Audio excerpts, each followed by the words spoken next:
저는 오늘 이사야 34장의 말씀을 중심으로 구약의 심판을 본삼아라는 말씀의 제목을 가지고 말씀을 전하도록 하겠습니다. 오늘 본문의 이전 장인 이사야 32장과 33장에서는 유다 백성들이 현재는 비록 범죄의 상태에 있지만 하나님께서 징계를 통하여 그들을 연단시키셔서 의로운 나라로 만드시고 메시아 왕국으로 도래시킬 것에 대해서 예언을 했습니다. 그리고 이어서 이사야 34장과 35장은 하나님의 그 범위를 확대하여 여호와의 심판과 구원이 구약 선민 이스라엘에게만 국한된 것이 아니고 하나님을 대적하는 세상의 모든 악한 세력에 대해서는 가차없는 멸망의 심판을, 그리고 여호와를 의뢰하는 자들에 대해서는 혈통이나 신분과 차별 없이 모든 이들이 영원한 행복과 구원을 받을 것이라는 것을 예언을 하고 있다는 것입니다. 특별히 이 가운데 본문 34장은 구체적으로 1절과 7절에는 에돔으로 대표되는 세상의 모든 반역적이고 사단 세력이 속해 있는 모든 열방들에게 진노의 심판이 있을 것이며, 8절과 17절은 그 심판 후에 이 비참한 결과가 어떻게 진행되는 건지에 대해서 설명을 하고 있다는 사실입니다. 그러면 구체적으로 오늘 본문에 대해서 함께 살펴보도록 하겠습니다. 우선 1절과 7절에 나타내는 이 하나님의 심판의 내용에 대해서 우리 함께 보도록 하겠습니다. 1절을 함께 보시면 이사야는 들을지어다 라는 표현을 3번이나 반복하여 이야기하고 있습니다. 성경에서 3번이나 반복해서 설명했다라는 것은 어떤 무언가를 단순히 반복하려고 하는 것이 아니라 강조하기 위해서, 이 이야기를 반드시 전해야만 한다는 것에 대해서 이야기하기 위하여 사용된 것입니다. 예를 들어 사도 바울이 자기 몸에 이 가시 제거를 위하여 하나님 앞에 3번이나 기도했다라는 표현이 있는데, 이 이야기는 3번 실제로 기도했다라는 것을 이야기하는 것이 아니라 그만큼 하나님 앞에 간절하게 기도했다라는 의미로 사용된 것입니다. 이사야가 3번씩이나 이 강조해서 들어야만 한다라는 것을 이야기했던 것은 그만큼 이 내용이 중요하다라는 거죠. 특별히 1절에는 이 들어야 하는 사람들의 범위를 이야기하는데 열국이 들어야 한다라고 말합니다. 이 말은 무슨 말입니까? 당시 강대국이었던 아수르나 바벨론이나 또 이 애굽도 들어야 하며 이스라엘 주위에 있던 소국인 에돔과 모압과 암몬도 들어야 하는 거죠. 결국 모두가 들어야 한다, 즉 열방 모두가 들어야 함을 이야기했다라는 거죠. 그러면 이사야는 이렇게 열방 모두가 반드시 들어야 함을 강조한 이유는 무엇일까요? 2절을 보시면 대저라는 표현이 등장합니다. 대저라는 것은 히브리어로 키라는 단어인데 이 의미는 무엇이냐면 왜냐하면이란 뜻입니다. 정리하면 이사야가 강조했던 이유가 무엇인지를 밝히고자 했던 거죠. 이유는 무엇입니까? 하나님의 심판이 열방에 도래하기 때문이라는 거죠. 하나님의 심판이 이 땅에 임한다라는 것입니다. 그런데 이 심판이 어떻게 되냐? 세상 사람들을 모두 진멸하는 거예요. 끔찍한 사륙이 일어나는 거죠. 끔찍한 사륙을 당했던 육체들은요, 너무나도 많은 이들이 이 진멸을 당함으로 인해서 이 시체조차도 수습되기가 어렵고 이곳저곳에 마구 쌓이게 되는 거예요. 그래서 도저히 맡을 수 없는 악취가 세상에 나게 되고 그 피는 강을 이루고 그 피가 온 땅에 젖게 되는 거죠. 여러분, 이 본문을 보면서 우리가 알 수 있는 게 무엇입니까? 이사야가 왜 이렇게 강조했는가에 대해서 분명히 알 수 있죠. 4절에서 이야기하는 만상이라는 것은 무엇을 의미하면 이 태양과 달과 별들을 의미합니다.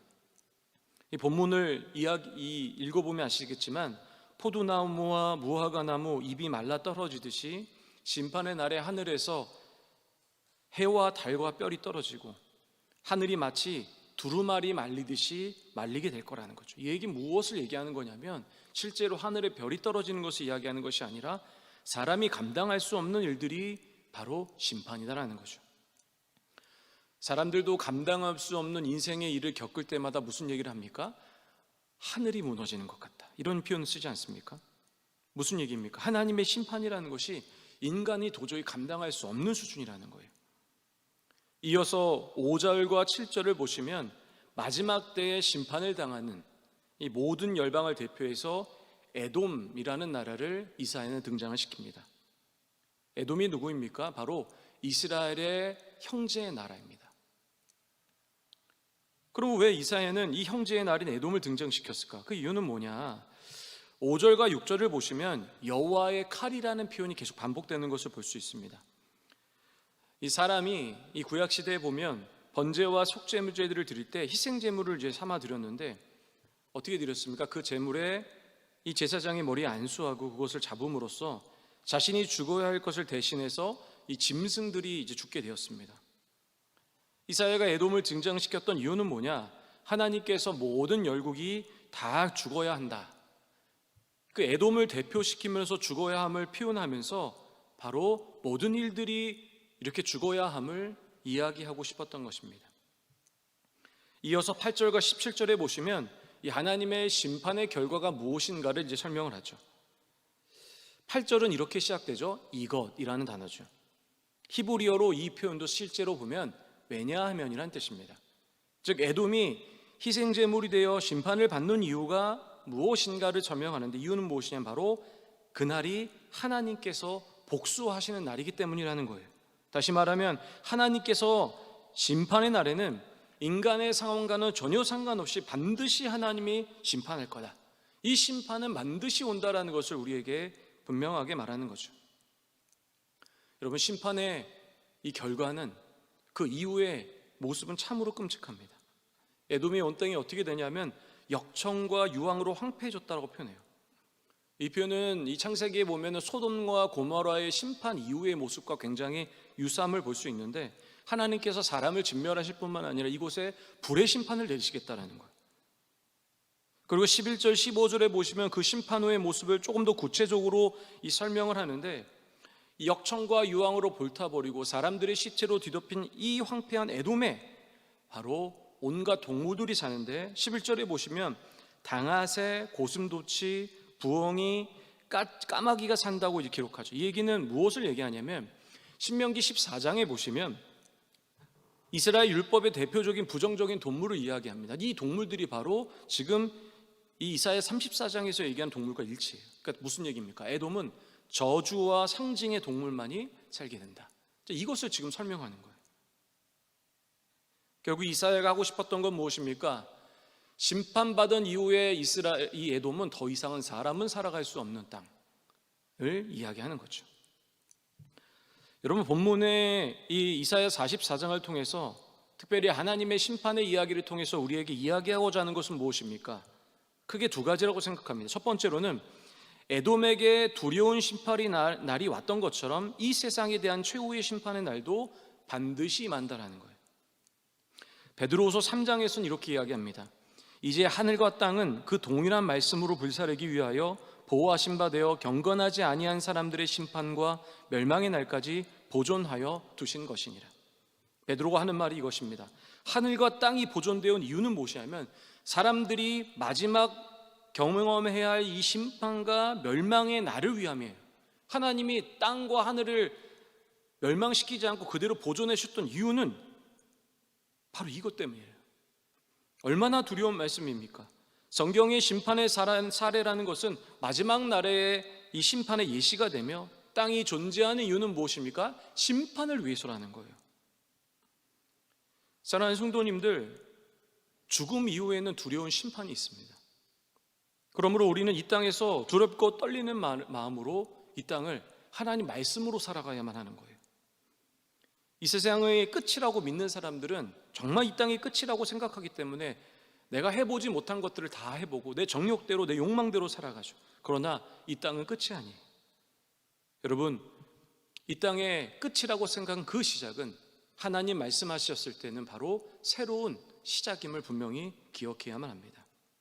그러므로 우리는 이 날을 준비해야만 하는 거죠.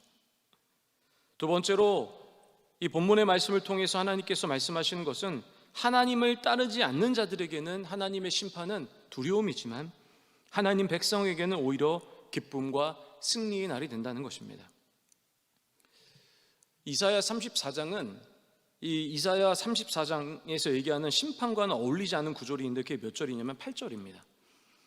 제가 읽어드립니다. 이것은 여호와께서 보복하시는 날이요 시온의 송사를 위하여 신원하시는 해라. 하나님의 심판의 날은 받는 자들에게는 하나님의 심판의 날은 바로 보복의 날이 되는 거예요. 그러나 하나님 믿는 자들에게는 무슨 날이 됩니까? 바로 시온의 송사를 위하여 신원하신 날이라고 표현해요. 이 세번역 성경에서 이렇게 표현합니다. 시온을 구하여 주시고 보상하여 주신 해라는 거예요. 무슨 말입니까? 심판의 날이 누군가에겐 두렵고 참혹한 날이 되지만 끝까지 하나님을 믿는 사람들에게는 하나님의 심판의 날은 하나님이 우리를 구하시는 해요, 믿음을 지킨 이들에 대해서는 보상을 해주시는 날이라는 거예요. 하나님의 심판의 날이 우리에게 두려움을 줄 수 있습니다. 그러나 하나님을 믿는 우리에게 심판은 우리가 경험하지 않아도 되는 날이라는 거예요. 오직 그날은 어떤 날입니까? 기쁨과 행복의 날이죠. 그러므로 우리는 하나님의 오심의 그날을 기대해야만 하는 거예요. 사랑하는 성도님들, 하나님이 이 땅에 오신다고 하더라도, 그리고 심판의 날이 또 죽음의 날이 우리에게 다가온다 할지라도 두려워하지 않으시기 바랍니다. 그 이유는 무엇입니까? 바로 그날은 바로 믿음을 따르는, 하나님의 길을 따르는 그 자들에게는 가장 큰 경험, 우리가 인생을 경험하면서 느끼지 못했던 가장 큰 기쁨의 날이 될 것이기 때문이라는 거죠. 우리 사랑하는 성도, 오늘 말씀을 기억하시면서 이 마지막 날, 이 구약에서 보여주는 심판의 날을 본삼아 두렵고 떨리는 마음으로, 감사의 마음으로 살아가신 성도님 되시기를 주님의 이름으로 축원합니다. 기도하겠습니다.